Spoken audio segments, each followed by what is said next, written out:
கன்னியாகுமரியில் கடற்கரை ஓரத்தில் அணுக்கனிம சுரங்க திட்டம் அமைப்பது தொடர்பாக அக்டோபர் 1 கருத்து கேட்பு கூட்டம் நடத்த திட்டமிடப்பட்டிருக்கிறது. இதற்கு எதிர்ப்பு கிளம்பி இருக்கிறது. அண்மை செய்தியாக பார்த்துக் கொண்டிருக்கிறோம். மேலதிக விரிவான விவரங்களுக்கு இது தொடர்பான தங்களுடைய கருத்துக்களை பகிர்ந்து கொள்ளவும் நம்முடன் பூவுலகின் நண்பர்கள் அமைப்பிலிருந்து திரு வெற்றி செல்வன் இணைகிறார். வணக்கம் சார். என்னென்ன பாதிப்புகள் ஏற்படும், இதனுடைய அபாயங்கள் என்ன, ஏன் எதிர்ப்பு கிளம்பி இருக்குதுல? நமக்கு ஏற்கனவே தெரிஞ்ச விஷயம்தான் உங்களுக்கு கன்னியாகுமரி மாவட்டத்தில் கூடங்குளம் பகுதியில் ஆல்ரெடி 2 அணு உலைகள் இயங்கிக் கொண்டு வருகிறது. மேலும் 2 புதிய அணு உலைகள் அங்கு கட்டுமானம் செய்யப்பட்டு வருகிறது. மேலும் அணுக்கழிவுகளை சேமிப்பதற்கான திட்டமும் அங்க திட்டமிடப்பட்டுள்ளது. அதுக்கான கட்டுமானம் நடந்திருக்கு. ஸோ இந்த நிலைமையில தான் பாத்தீங்கன்னா அந்த கன்னியாகுமரி மாவட்டத்தில் இருக்கக்கூடிய கடலோர பகுதிகளில் தாது மணல்னு சொல்லுவோம், மோனசைட் அப்படின்னு சொல்லக்கூடியது.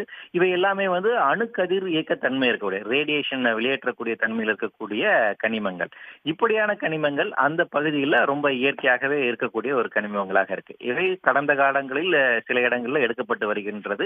இதன் காரணமாக அந்த பகுதியில ரேடியேஷன் பாதிப்பு அப்படிங்கிறது அதிகமாக இருக்கு.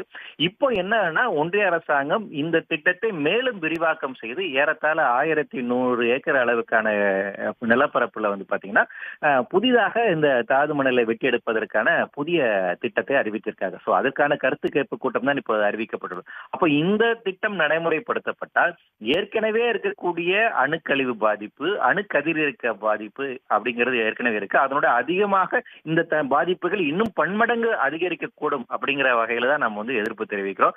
இவை அனைத்துமே ரேடியேஷன் வெளியேற்றக்கூடிய இருக்கக்கூடிய கனிமங்கள். அதை நம்ம அடிப்படையில் புரிஞ்சு கொள்ள வேண்டும். அதனாலதான் ஒன்றிய அரசாங்கத்தின் கீழாக இருக்கக்கூடிய ரேர் எர்த் மினரல்ஸ் நிறுவனம் இருக்காங்க, Indian rare earth minerals limited company.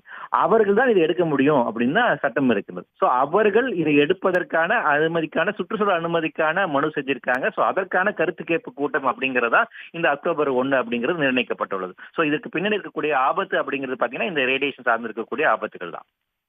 உடனுக்குடன் செய்திகளை தெரிந்து கொள்ள சன் நியூஸ் பெல் ஐகானை கிளிக் பண்ணுங்க.